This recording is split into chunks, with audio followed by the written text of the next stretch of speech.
शैतान का जिक्र है।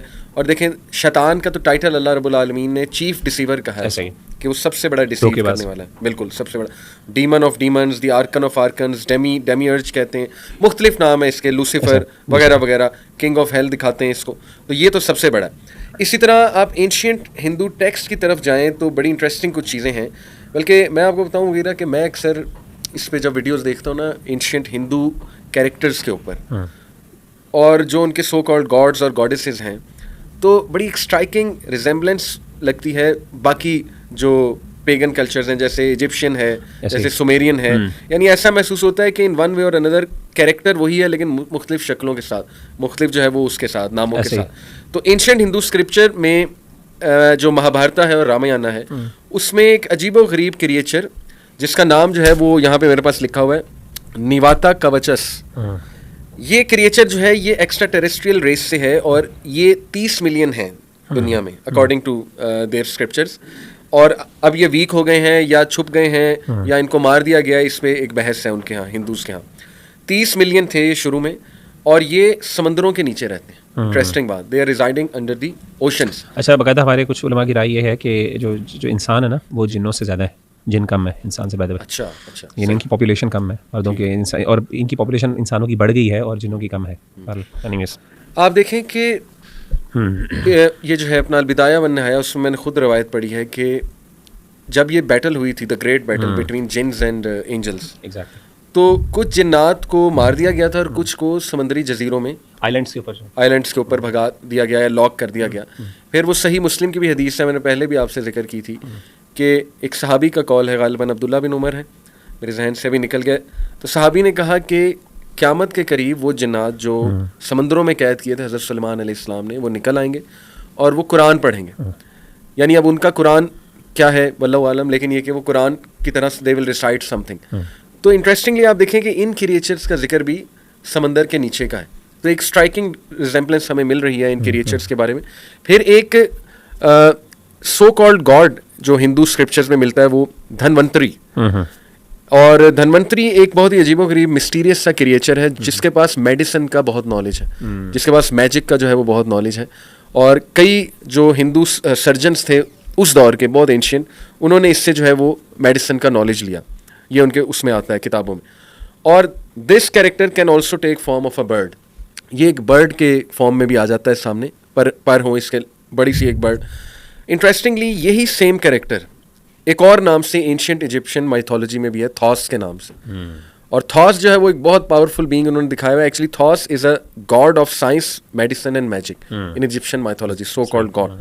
और थॉस जो है उसकी टैबलेट्स भी अब पता नहीं उनमें कितनी ऑथेंटिसिटी है, लेकिन टैबलेट्स ऑफ थॉस ये मैंने यूट्यूब पे भी देखा है कि उन्होंने दरियाफ्त की बहुत पुरानी टैबलेट्स, उसमें थॉस की कुछ राइटिंग्स हैं या थॉस ने कुछ बातें की हैं वो दर्ज हैं, जिसमें वो डिफरेंट क्रिएचर्स का जिक्र कर रहा है। वो creature of fire, creature of sand and creature of light, इन तीन का जिक्र कर रहे हैं, एंजल्स, ह्यूमन बींग्स और जिन्स का।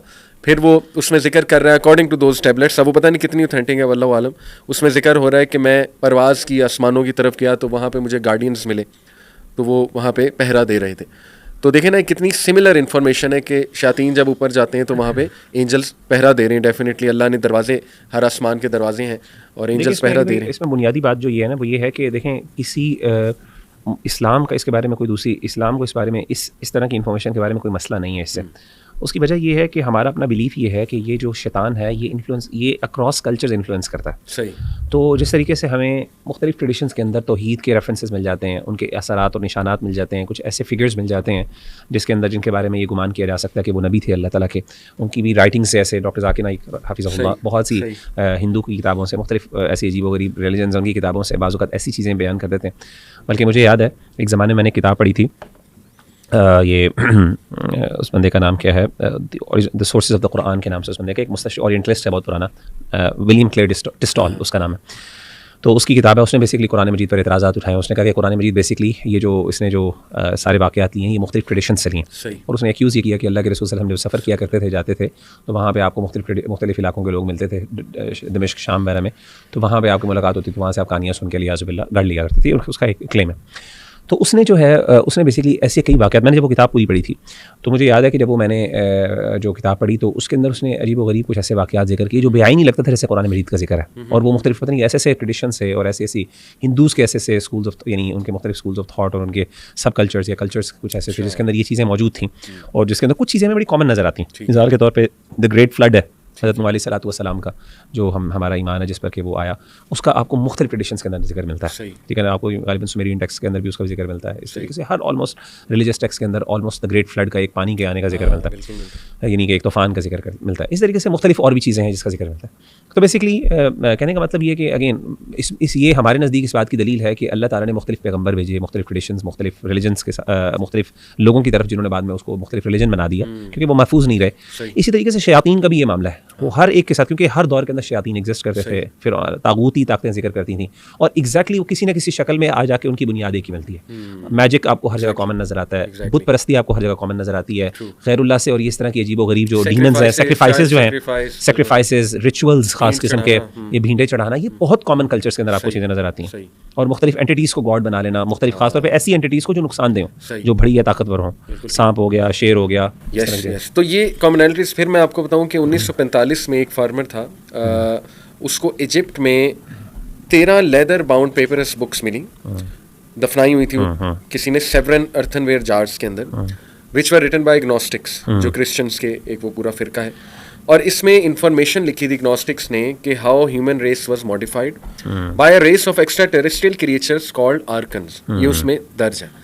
अब एक पॉसिबिलिटी है, हो सकता है, देखिए मेरा तो ये बिलीफ है मुगीरा कि कई चीज़ें कहानियाँ भी हो सकती हैं, सिर्फ ह्यूमन बींग्स को डराने के लिए, फैसिनेट करने के लिए, या ह्यूमन बींग्स को एक आप कह लें उनका अकीदा ईमान वीक करने में। और शयातीन क्यों नहीं नरेट कर सकते उन कहानियों को, और वो कहानियाँ हो सकता है कोई प्रीस्ट लिख दे इन्फ्लुएंस होके, पोजेस होके। दूसरा, रियल में भी ये क्रिएचर्स आ सकते हैं उस दौर में मुख्तलिफ शक्लों में, इनको आर्कन्स कह लें या जो मर्जी कह लें। तो बहरहाल ये जो क्रिएचर्स हैं एक्स्ट्रा टेरेस्ट्रियल बींग्स, दे वर सर्पेंट लाइक क्रिएचर्स। अगेन देखो वही सर्पेंट, स्नेक, वही शक्लें, लिजर्ड शेप, रेप्टिलियन रेस। और एंशिएंट इंडियन कल्चर में इन्हें नागास कहा जाता है, इन्हीं चीज़ों को। फिर हम देखते हैं बाइबल की तरफ अगर आए, अभी मैं आपके सामने वो उनके डीमंस जो हैं उनकी टाइप्स रखता हूँ। बाइबल में आप देखें तो नेफिलिम एक क्रिएचर का जिक्र है, जो बेसिकली उसके बारे में मशहूर ये कि हज़रत नूह के दौर में या उनसे पहले जो फॉलन एंजल्स थे, वो फॉलन एंजल्स, क्योंकि उनके यहाँ डीमंस को कॉन्सेप्ट फॉलन एंजल्स का है, तो वी आर वेरी क्लियर कि एंजल्स जो हैं वो अलग बीइंग्स हैं और जिन्स अलग बीइंग और डीमंस अलग बीइंग।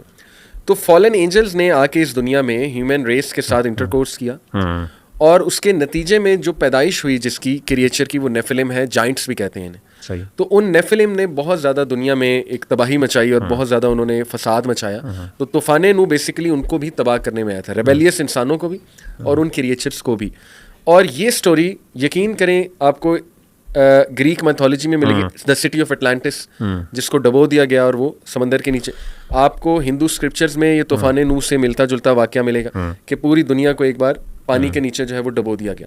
तो ये बाइबल, और फिर मैं अगर बाइबल की बात करूं, क्रिश्चियन माइथोलॉजी की बात करूं, तो उसमें जो डीमंस हैं, अच्छा इंटरेस्टिंग बात ये है कि अकॉर्डिंग टू क्रिश्चियन स्कॉलर्स जो इब्लीस है, लूसीफर, उसके 5 जनरल्स हैं जो इस वक्त दुनिया में रूल कर रहे हैं। वो 5 जनरल जो हैं, बाल का जिक्र कुरान में भी, बाल और बाल जो है ये his main purpose is to invite humanity to a culture of impurity. ये इम्प्योरिटी का गॉड है, सो कॉल्ड गॉड। अतदउना बअलन व तदरून अहसनल खालिकीन, जी बिल्कुल, कुरान की आयत है। फिर एस्मो